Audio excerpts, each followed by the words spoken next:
வணக்கம். தேனி சமையலில் நம்ம இன்றைக்கி எல்லாருக்கும் பிடிச்சமான திருநெல்வேலி அல்வா எப்படி செய்யலான்னு பார்க்கலாம்.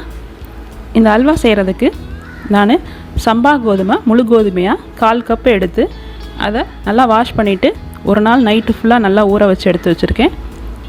அல்லது 12 மணி நேரம் ஊற வைக்கணும். ஊற வச்சத பிறகு இந்த மாதிரி இருக்கும். இதை மறுபடியும் வாஷ் பண்ணிவிட்டு ஒரு மிக்ஸி ஜாரில் எடுத்து நல்லா ஒரு தடவைக்கு 2 தடவை அடித்து அதிலிருந்து பாலை இருத்து எடுக்கணும். பால் எடுத்ததுக்கப்புறமா மீதி இருக்கிற அந்த சக்கையை நம்ம டிஸ்போஸ் பண்ணிடலாம். இனி நமக்கு கிடச்சிருக்க பாலை நல்லா புளிக்க வைக்கணும். ஒரு 8 மணி நேரம் இல்லாட்டினா ஓவர் நைட்டாக அதை புளிக்க வச்சுருங்க. அந்த பால் எல்லாமே கீழே மாவாக செட்டில் ஆயிரும். மேலே கிளியராக தண்ணி ஃபார்ம் ஆகிருக்கும். அதை நம்ம இருத்து எடுத்துடணும். அது புளிச்ச தண்ணி, அது தேவையில்லை. இப்போ மீதம் இருக்கிற இந்த பால் எவ்வளோ இருக்குதுன்னு பார்க்கலாம்.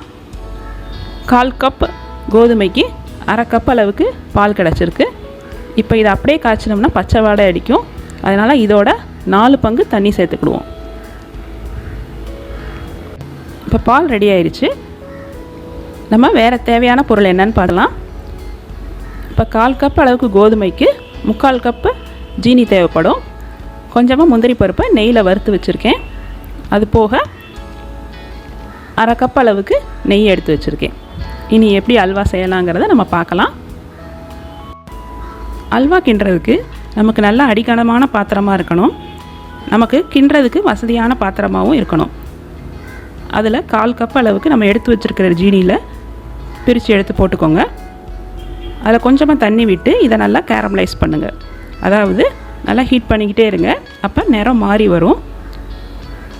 ஜீனியை இந்த மாதிரி பண்ணும்போது அது நிறம் மாறி கடைசியில் கருப்பு நிறமாக வரும்.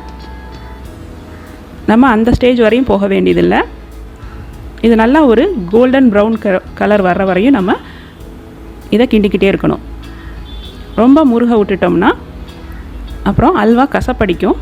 அதனால் நல்லா இந்த மாதிரி கோல்டன் ப்ரௌன் கலர் வர்ற வரையும் நம்ம கிண்டிகிட்டு இருப்போம்.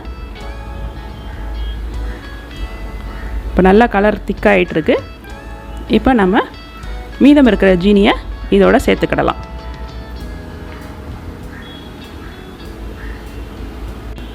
மீதம் இருக்கிற ஜீனியை சேர்த்து அது மூழ்கிற அளவு தண்ணி விடுங்க. பேன் ஏற்கனவே நல்லா சூடாக இருக்குது. அதனால் கவனமாக தண்ணி ஊற்றணும், இல்லைன்னா தெரிச்சிரும். இப்போ ஊற்றினோடனே பார்த்திங்கன்னா இருக்கிற ஜீனி எல்லாம் கட்டி சேர்ந்த மாதிரி தெரியும். பயப்படாமல் நம்ம தொடர்ந்து கிண்டணும். கிண்டும் போது அது நல்லா கரைஞ்சி இந்த மாதிரி பக்குவத்துக்கு வந்துடும். இப்போ நம்ம எவ்வளோ நேரம் கிண்டணும் அப்படின்னா, நமக்கு ஒரு கம்பி பதம் வர வரையும் இந்த மாதிரி கிண்டணும். இப்போ கம்பி பதம் வந்துருச்சான்னு செக் பண்ணதுக்கப்புறமா நம்ம எடுத்து வச்சுருக்கிற பாலை இதோட சேர்த்து கிண்ட ஆரம்பிக்கலாம். பாலை இதில் நான் சேர்க்க போகிறேன். தீயை நல்லா குறைச்சி வச்சுருங்க. குறைச்சிட்டு மெதுவாக சேருங்க. சேர்த்து கண்டினியூஸாக மிக்ஸ் பண்ணிக்கிட்டே இருக்கணும். அடி பிடிச்சிடாமல் நம்ம அல்வா கிண்டி முடிக்கிற வரையும் கிளறிக்கிட்டே தான் இருக்கணும்.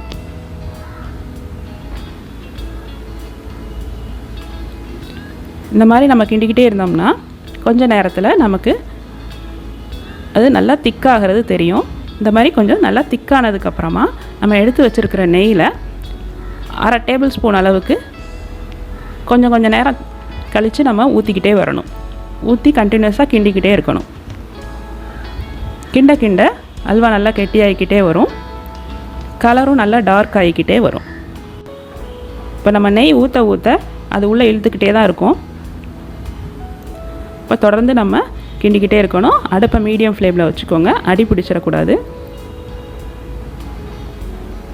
இப்போ ஒரு ஸ்டேஜ் வரும். அந்த ஸ்டேஜில் நம்ம நெய் ஊற்றும் போது அந்த நெய்யை உள்ளே இழுக்காது. அப்படியே அல்வா நம்ம அப்படியே மிதக்கிற மாதிரி இருக்கும். ரொம்ப வெயிட்லெஸ்ஸாக இருக்கும்.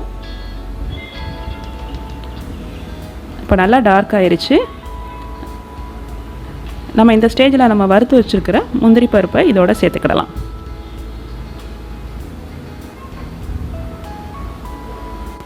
நீ கண்டினியூஸாக கிண்டுவோம். இப்போ பாருங்கள், நான் நெய் ஊற்றி கிண்ட போது அந்த நெய்யை உள்ளே இழுக்காது. அதே சமயம் அல்வா எவ்வளோ லைட்டாக மாறிடுச்சு அப்படிங்கிறது நமக்கு இதில் தெரியும். நல்லா சட்டியில் ஒட்டாமல் நல்லா திரண்டு அப்படியே சுற்றும்.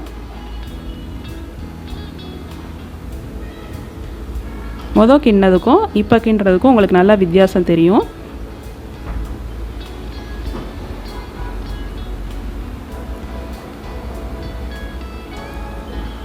இப்போ இந்த பதம் வந்ததுக்கப்புறமா இது இன்னும் நெய் உள்ளே இழுக்காது. இனி இன்னும் ஒரு 5 நிமிஷம் நல்லா நம்ம இப்படியே கிண்டிட்டு நம்ம அடுப்பு ஆஃப் பண்ணிக்கிடலாம். இனி அது நம்ம ஊற்றின நெய்யெல்லாம் இது வெளியே கக்க ஆரம்பிக்கும். இப்போ நான் அடுப்பை ஆஃப் பண்ணிட்டேன். இப்போ கொஞ்சம் நேரம் கழித்து பாருங்கள், ஆற ஆற அது நெய்யெல்லாம் வெளியே வர ஆரம்பிக்கும். அந்த நெய்யை நம்ம தனியாக கலெக்ட் பண்ணி எடுத்துக்கிடலாம்.